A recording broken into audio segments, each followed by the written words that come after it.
ओम शांति। आज प्यारे बाप दादा की मधुर महावाक्य हैं 20 दिसंबर 2021। मुख्य सार। मीठे बच्चे, तुम जो भी सुनते हो उस पर विचार सागर मंथन करो तो बुद्धि में सारा दिन यह ज्ञान टपकता रहेगा। प्रश्न, यहाँ का कौन सा हुनर नई दुनिया की स्थापना में काम आएगा?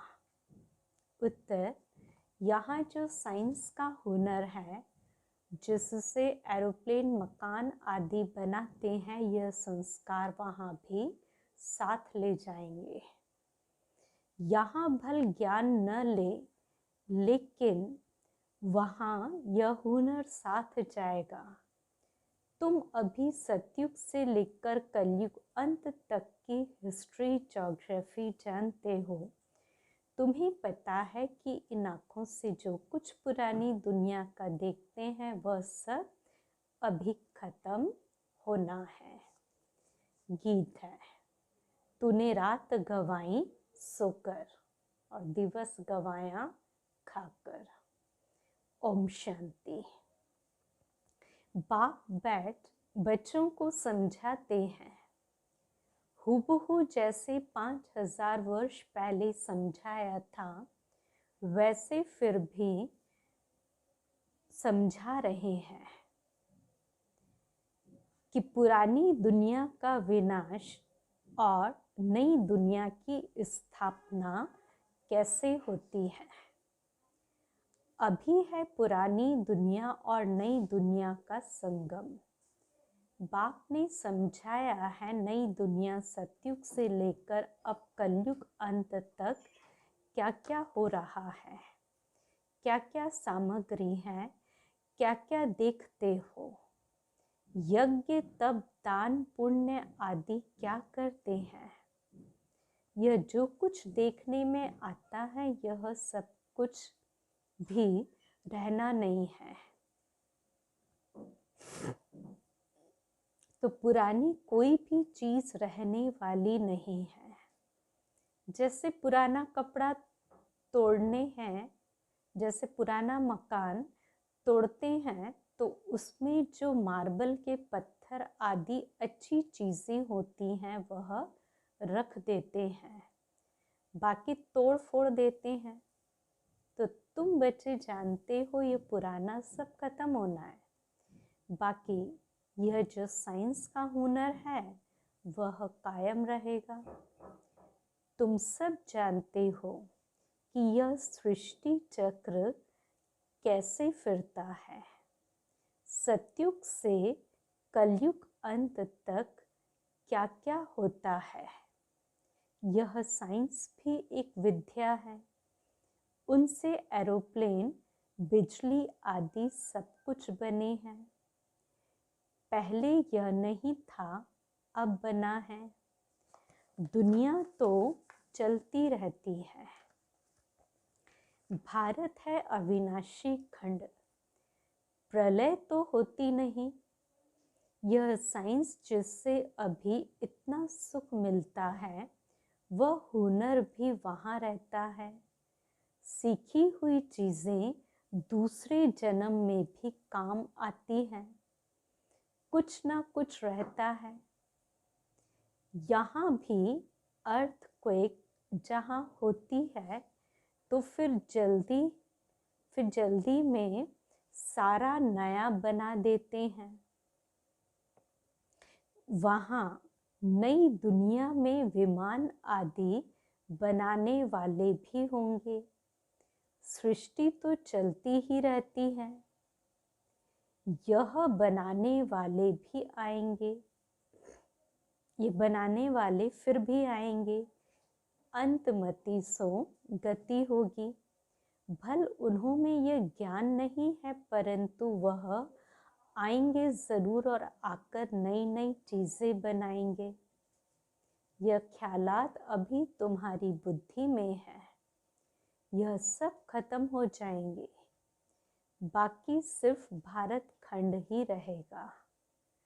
तुम वॉरियर्स हो, अपने लिए योग बल से स्वराज्य की स्थापना कर रहे हो। वहाँ सब कुछ नया होगा। तत्व भी जो तमो प्रधान है वह सतो प्रधान बन जाएंगे। तुम भी नई पवित्र दुनिया में जाने के लिए अब पवित्र बन रहे हो। तुम जानते हो हम बच्चे यह सीखकर बहुत होशियार हो जाएंगे, बहुत मीठे फूल बन जाएंगे। तुम कोई को भी यह बातें सुनाते हो तो वो बहुत खुश होते हैं। जो जितना अच्छी रीति समझाते हैं उन पर बहुत खुश होते हैं। कहते हैं कि यह समझाते तो बहुत अच्छा है, परंतु जब ओपिनियन लिखने के लिए कहते हैं तो कहते हैं विचार करेंगे। इतने में हम कैसे लिख दे? एक बार सुनने से बाप से योग कैसे रखे यह सीख नहीं सकते। अच्छा तो लगता है, तो तुम यह जरूर समझाते होंगे कि अब पुरानी दुनिया का विनाश होना है। पापों का बोझा सिर पर बहुत है। यह पतित दुनिया है, पाप बहुत किए हैं। रावण राज्य में सब पतित हैं। तब तो पतित पावन बाप को बुलाते हैं। यह ज्ञान अभी तुमको है। सतयुग में यह कोई नहीं जानते कि इनके बाद त्रेता आएगा। वहां तो प्रारब्ध भोगते हैं। अब तुम बच्चे कितने बुद्धिमान बनते हो। जानते हो हमको रूहानी बाप पढ़ाते हैं। बाबा है वर्ल्ड ऑलमाइटी अथॉरिटी। वह है शास्त्रों की अथॉरिटी। उन शास्त्र पढ़ने वालों को ऑलमाइटी नहीं कहा जाता है। यह सब भक्ति मार्ग के शास्त्र है। बाकी यह जो बाबा तुमको पढ़ा रहे हैं यह है नई दुनिया के लिए नई बातें। तो तुम बच्चों को बहुत खुशी होनी चाहिए। बुद्धि में सारा दिन यह ज्ञान टपकता रहे। स्टूडेंट जो पढ़ते हैं उसको फिर रिवाइज भी करते हैं। उसको ही विचार सागर मंथन कहा जाता है।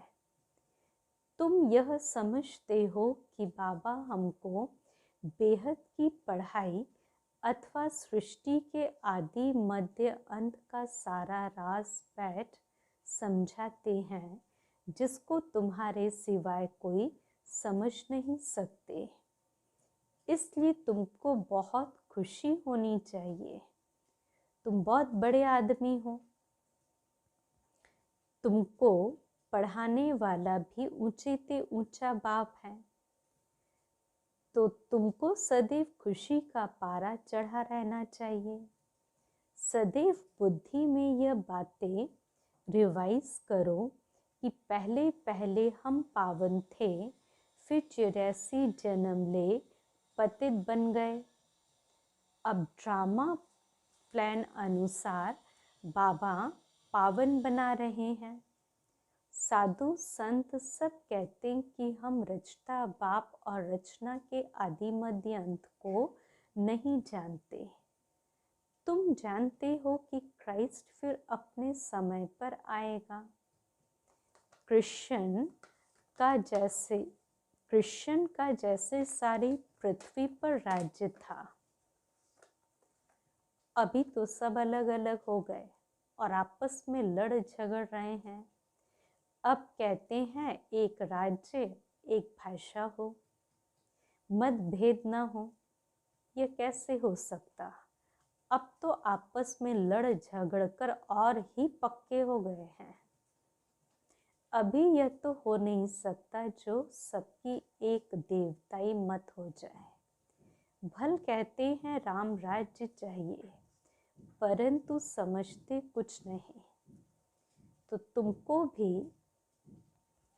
पहले कुछ पता नहीं था, अभी तुम ब्राह्मण बने हो। तुम जानते हो कि हमारा युग ही अलग है। इस सतयुग पर ब्रह्मामुख वंशावली ब्राह्मण धर्म की स्थापना होती है। तुम ब्राह्मण हो, राज ऋषि हो, तुम पवित्र भी हो और शिव बाबा से राज्य प्राप्त करते हो। वह योग सीखते हैं ब्रह्म से, एक बाप से नहीं रखते। कोई किस से रखते तो कोई किस से, कोई किसका पुजारी तो कोई किसका। यह किसको पता ही नहीं कि ऊंचते ऊंचा कौन है। इसलिए बाबा ने कहा है कि यह सब है आसुरी संप्रदाय, तुच्छ बुद्धि, रावण के मुरीद है। तो तुम अभी शिव बाबा के बने हो, तुमको बाबा से वर्षा मिलता है नई दुनिया सतयुग का। बाप कहते हैं आत्माएं, तुमको अब सतो प्रधान तमो प्रधान से सतो प्रधान जरूर बनना है। इसलिए सिर्फ मुझे याद करो। कितनी सहज बात है। गीता में कृष्ण का नाम डाल दिया है, फिर उनको द्वापर युग में ले गए हैं। भूल तो भारी की है, परंतु ये बातें उनकी ही बुद्धि में बैठेंगी जो स्थायी यहाँ आते रहेंगे। मेले में आते तो ढेर हैं, उनमें से देखो सैपलिंग कैसे लगता है। अनेक धर्म वाले आते हैं, उसमें भी जास्ती हिंदू धर्म वाले आते हैं जो देवी देवताओं के पुजारी होंगे। आपे ही पूज्य, आपे ही पुजारी, इसका भी अर्थ समझाना पड़ता है। मेले प्रदर्शनी में इतना अधिक समझा नहीं सकते। कोई तो 4-5 मास आते हैं, समझते हैं, और कोई थोड़ा अच्छी रीति समझते हैं। तुम जितना जास्ती प्रदर्शनी मेले आदि करेंगे, उतने बहुत आएंगे, समझेंगे ज्ञान बड़ा अच्छा है। जाकर समझें। सेंटर पर इतने चित्र नहीं होते हैं, प्रदर्शनी में बहुत चित्र होते हैं। तुम समझाते हो तो अच्छा भी उन्हों को लगता है, परंतु बाहर जाने से माया का वायुमंडल है, अपने धंधे धोरी में लग जाते हैं। अभी यह पुरानी दुनिया खत्म हो नई बनेगी और बाबा हमारे लिए स्वर्ग की बादशाही स्थापन कर रहे हैं। नई दुनिया में हम जाकर नए महल बनाएंगे। ऐसे नहीं नीचे से महल निकल आएंगे। तो पहली पहली मुख्य यह बात निश्चय करनी है कि वह हमारा बाप भी है, टीचर भी है और मनुष्य सृष्टि का बीज रूप है। उनमें सारी नॉलेज है।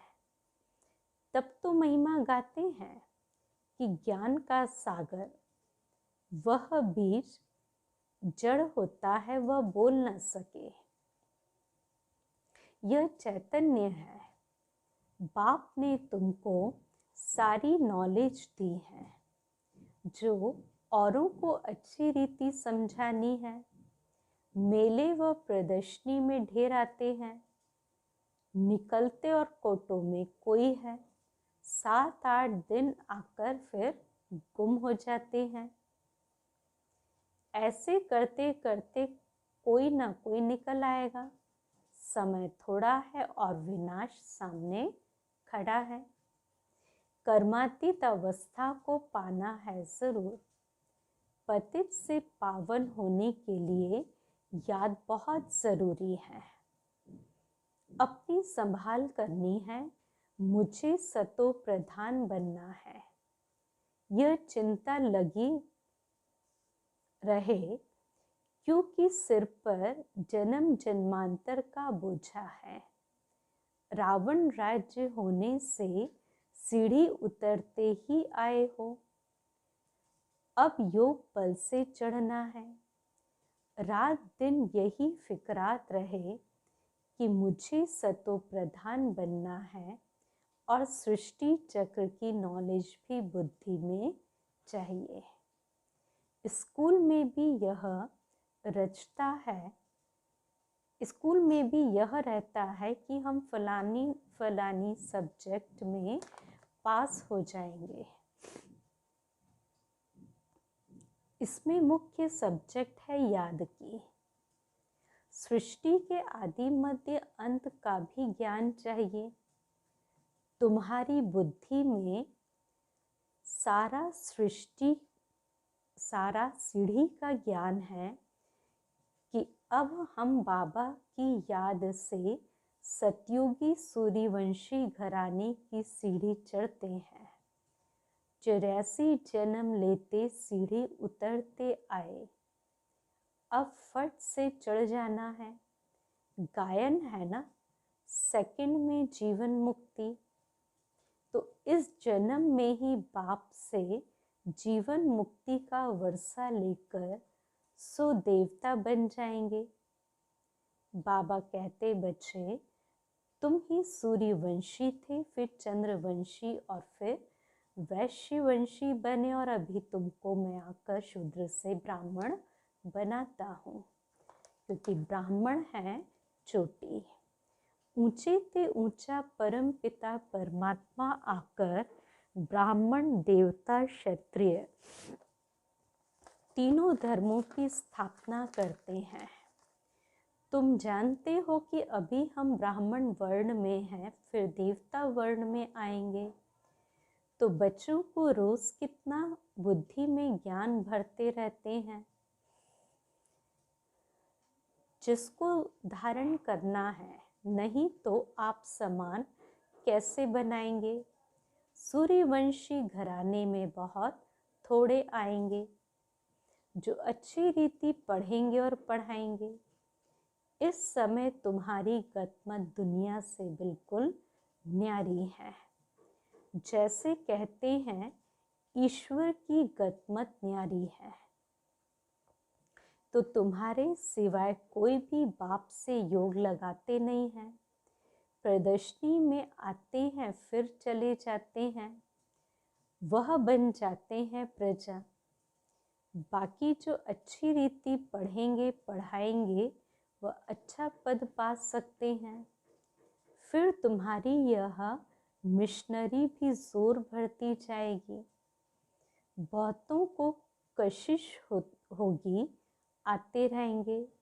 नई बात को फैलने में समय तो लगता है ना। कितनी प्रैक्टिकल बात बाबा कह रहे हैं कि कोई भी जो नई बात है या ऐसी चीज़ होती है तो फैलने में समय लगेगा। इसलिए बहुतों को फिर कशिश होगी, वे आएंगे, फिर धीरे धीरे जोर भरती जाएगी और चित्र भी फट से बहुत बन जाएंगे। दिन प्रतिदिन मनुष्य भी वृद्धि को पाते जाते हैं। तुम जानते हो यह जो बॉम्ब्स आदि की लड़ाई लगेगी, फिर क्या हाल होगा। दिन प्रतिदिन दुख अपार होता जाएगा।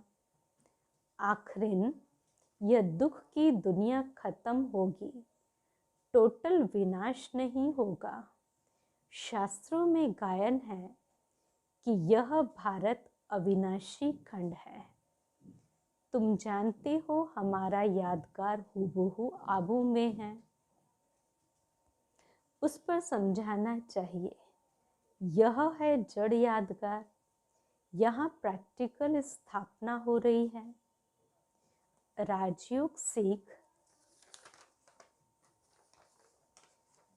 रहे हो बैकुंठ के लिए। दिलवाड़ा मंदिर कितना अच्छा बना हुआ है। हम भी यहाँ आकर बैठे हैं, पहले से ही हमारा यादगार बना हुआ है। तुम स्वर्ग की राजाई पाने के लिए यहाँ बैठे हो। कहते हैं बाबा हम आपसे राज्य लेकर ही छोड़ेंगे। तो अच्छी तरह सारा दिन सिमरन करते और कराते होंगे।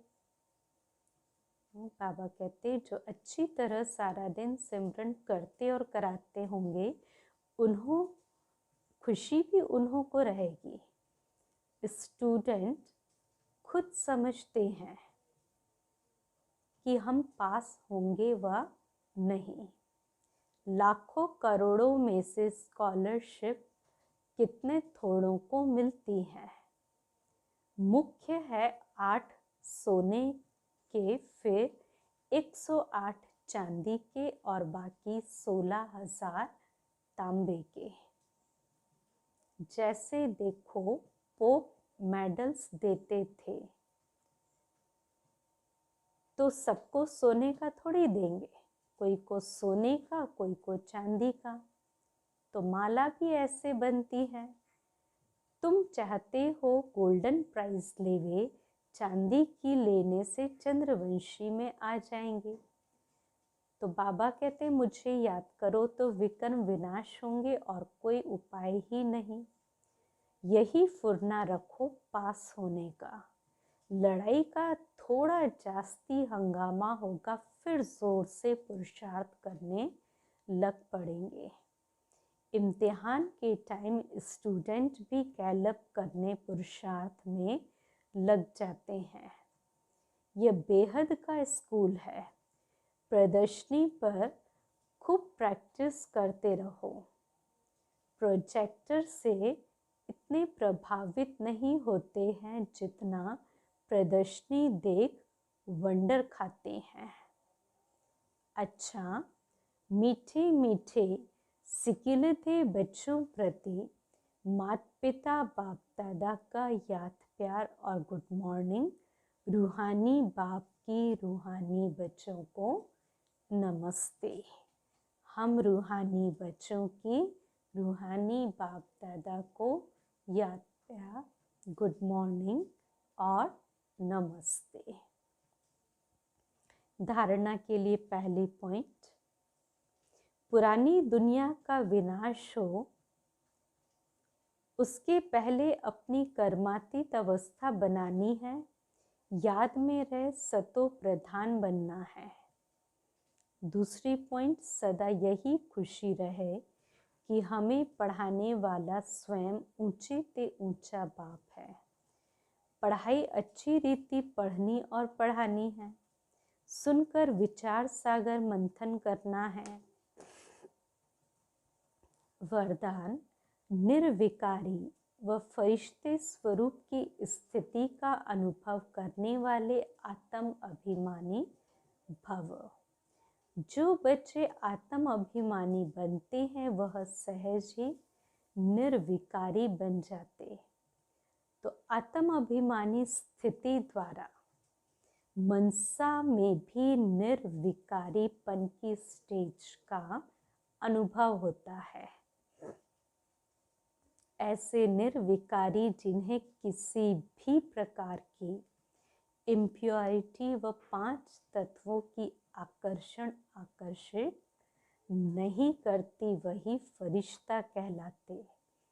और इसके लिए साकार में रहते हुए अपनी निराकारी आत्म अभिमानी स्थिति में बाबा कहते कि हमको हमारी निर्विकारी स्थिति बनी रहे, इसके लिए साकार में है तो भी हमारी अपनी निराकारी या आत्म अभिमानी स्थिति में हम स्थित रहें।